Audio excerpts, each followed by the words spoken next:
All right, guys, what's going on? Welcome in. So, first things first, happy Labor Day. Hope you had a great Labor Day weekend, had some nice time off with your friends, your family.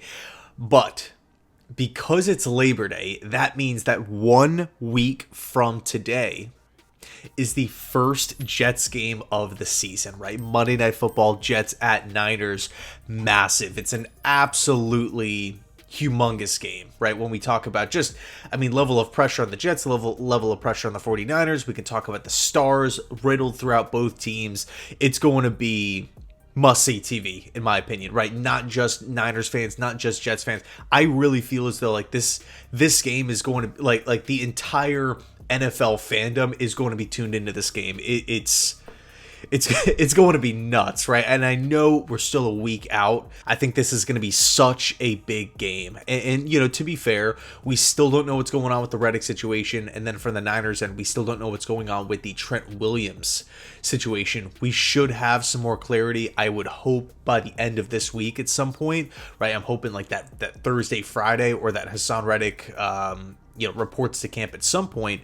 But until then, the Jets are operating without him. It doesn't really seem like it's affecting Ulbrich, affecting Saleh all that much, even Joe Douglas to a certain degree. But let's preview this game, right? Let's dive into this thing, right? I'm so excited for not only, of course, the game, obviously, but also for the preview, the first preview video of the season. I love doing these. So, you're taking a look at the opponent, right? Week 1, San Francisco 49ers. When the schedule came out, a lot of people were upset about it, right? Oh man, the Jets, we have to start off with the NFC champions in week 1 at their house on Monday Night Football. Like, talk about a tough home opener. My mindset was, you know what, this is actually a good thing. If I had the choice, I can play San Francisco at any point in the season. Where would I put them? I would put them in week 1. I think it's a great test. It's a great opening test, and you can make the argument that the San Francisco 49ers are the best football team that the New York Jets face all regular season. So, if the Jets could go out there, manage to get a win or what have you, you're really setting the stage for a successful season, right? Just put yourself in the shoes of yourself, watching that game, watching the Jets walk away victorious, and thinking about the rest of the season, right? New England twice a year and whatnot. Like, we have a prime opportunity to really get off on the right track. And it's also a good measuring stick game, right? To see how we're going to perform against one of the league's best in the 49ers. And again, Trent Williams, we still don't really know what's going on exactly there, but even if he doesn't play, it's not like the 49ers are some 5, 6, 7 win team, right? This is a fantastic, they're loaded. They're well coached. They have the culture. They have the schemes. They have everything, right? They have the depth. The defense is freaking phenomenal, but measuring stick game for the New York Jets in week 1 here. And let's talk about the Jets offense first, right? Like, what would I want to see from this Jets offense against this Niners defense in their house? I think for me, in this opening game, we have to lean into our strengths. We have to lean into them, right? I think the biggest strength of this football team is running the rock. I think you look at the running back room. We have 3 young stud running backs in Breece Hall, Braylon Allen. Well, to be honest, 4 now because Izzy Abadakanda made the roster. We have a stable of young backs, right? The point remains the same. You also look at the offensive line.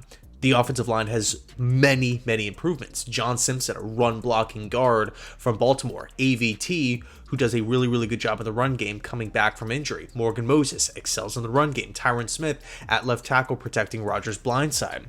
And I think despite the 49ers having a stacked defensive line, my lord, do they have talent there.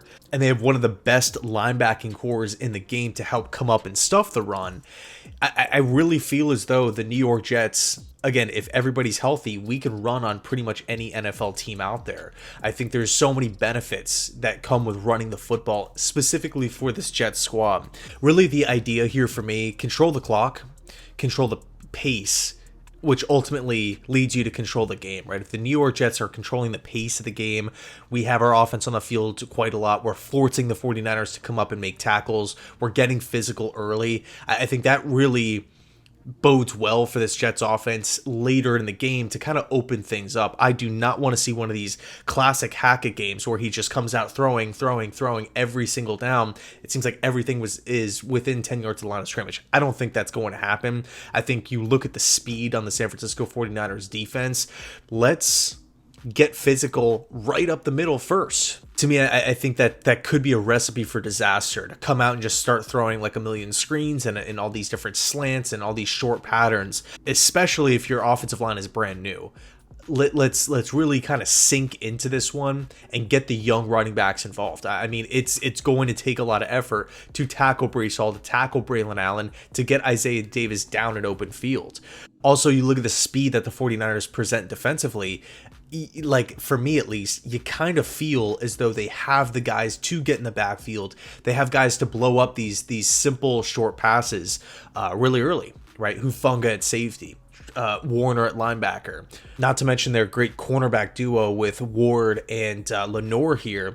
You know, ideally, I would want to get the 49ers defense kind of playing on their toes a little bit, having them to, force them to make tackles, force them to come up in the box and make hits, while at the same time controlling the clock. And then, mid third quarter, now, after a full game of Sanford, just a full-on fight between the Jets and the Niners in the trenches, now you can really start utilizing the play-action game. Play action under center and whatnot, really getting Aaron Rodgers rolled out on bootlegs, forcing the safeties to shoot backwards, right?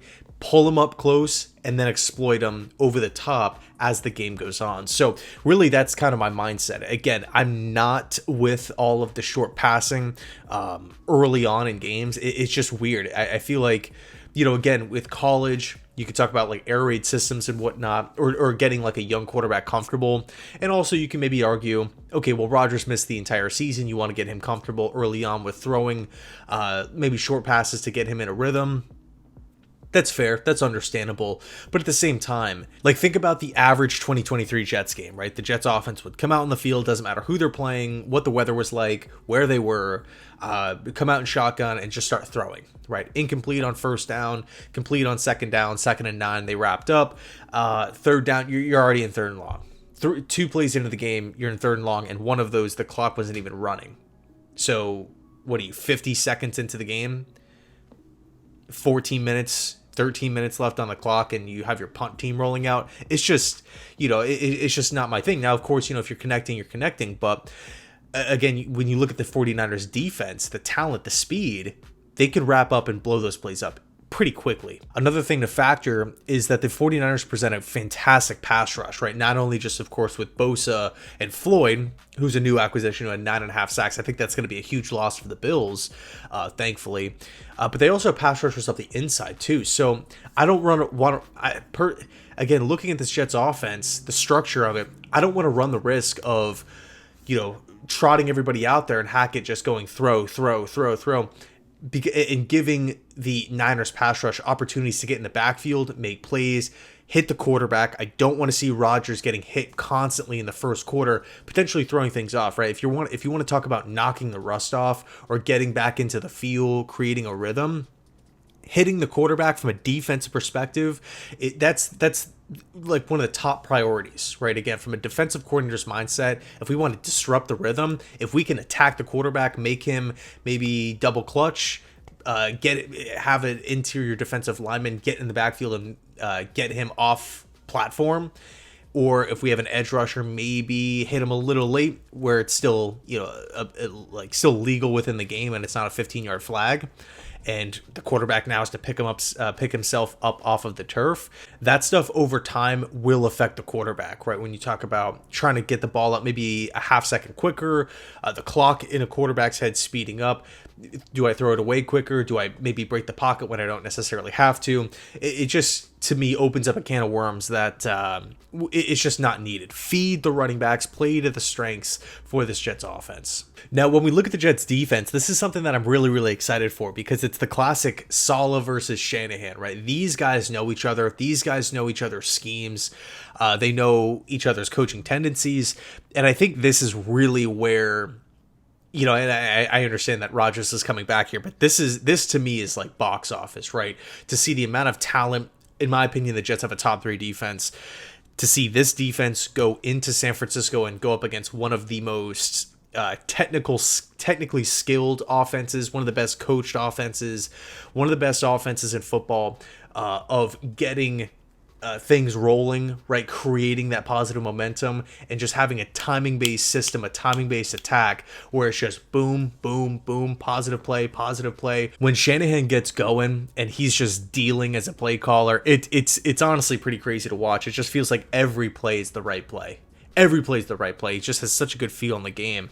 Like if you're a fan of offensive football, I'm sure watching the 49ers offense and, the Rams offense, it's just a thing of beauty. So to see an offense like that with so much talent, Ayuk, Debo, the list goes on, CMC, George Kittle, these guys, Brock Purdy, these guys can hurt defenses in so many different ways. So I think for me, from a defensive standpoint, the linebackers, the edge position, and the safeties really, really are going to be tested. Can these linebackers swing out to the outside to kind of neutralize this outside zone? On these short little slip screens to Christian McCaffrey, can we get into the backfield and take them down? We've seen the Jets in of course, I don't want to harp back too much to 2023 because it's two different teams, but we know this Jets team in the past has gotten burned from like those small little screens on like a 3rd and 18 and somehow they get a first down.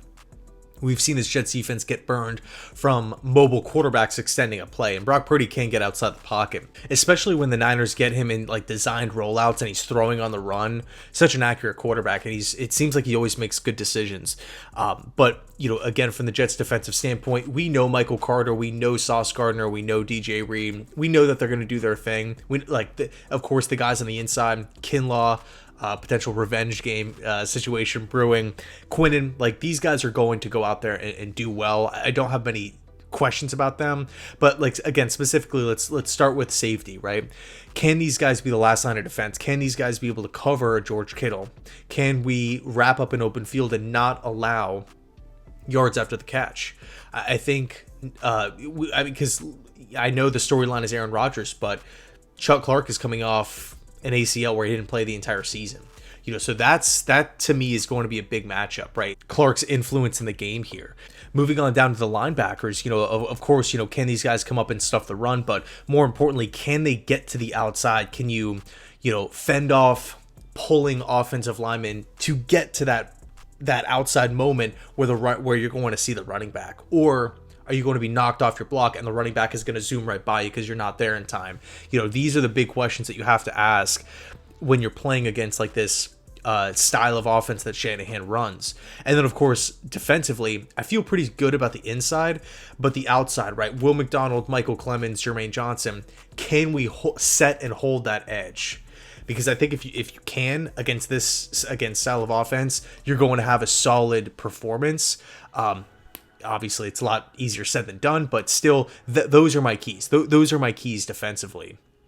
Set the edge, linebacker speed, and also limiting yards after catch. I know it's, of course, it's a tall task when you're talking about, San Francisco here, but, I really do feel like the New York Jets they have an elite defense. They can go up against anybody in football. The Chiefs, the Eagles, whoever, the Bengals, the Bills, take your pick. The Jets defense will have success. They will have success. And honestly, I do feel like this is going to be a pretty low scoring affair between these two teams. One thing I'm actually pretty interested to see is how Nick Sorensen, the new Niners defensive coordinator, calls the game, because Sorensen actually has a similar upbringing through the NFL as Saleh, right? Started with the Seahawks. Sorensen started with the Seahawks, I believe, the year after Saleh left. Saleh ends up going to Jacksonville, becomes their linebacker coach. After Sorensen was done in Seattle, he goes to Jacksonville. Saleh finds his way over to San Francisco a couple years later, and rest is history, right? Works his way up, defensive coordinator, head coach of the Jets, and then Sorensen from Jacksonville goes to the Niners and is starting to work his way up. And this year's his first year as DC. So first year play caller from that position. We'll see how it is. We'll see if, maybe Saleh has some insight on how to attack it. I mean, obviously he's a master of that defensive system. The last thing that I want to bring up here, penalties. Now, of course, you can say, look, penalties are important. You don't want to give any team any free extra yards. But at the end of the day, it is the NFL. Penalties happen, especially early on in the season. But this game is not the game to be handing away 90 free yards, 95 free yards, getting flagged 9 times, 10 times, 11 times. I actually have a video coming out either tomorrow or the next day highlighting how much penalties hurt the Jets last season, how much it just killed the offensive momentum and whatnot. Really started the Jets off on a bad foot so many times throughout the course of the season to where the actual NFL averages or the Jets offense averages looked worse, or so essentially you're stacked against the odds before you're even taking a snap, which is pretty interesting. But again, look, you can say, all right, well, it doesn't matter who you're playing, doesn't matter where in the season, you don't want to give up penalties, for sure, 100%. But against the Niners, against a great team in their house to open up the season, this is not the game to be having false starts and holdings and late hits and giving the Niners opportunity after opportunity. So let me know your thoughts down below in the comment section. Thanks so much for watching. I appreciate it. Enjoy your Labor Day. And as always, go Jets.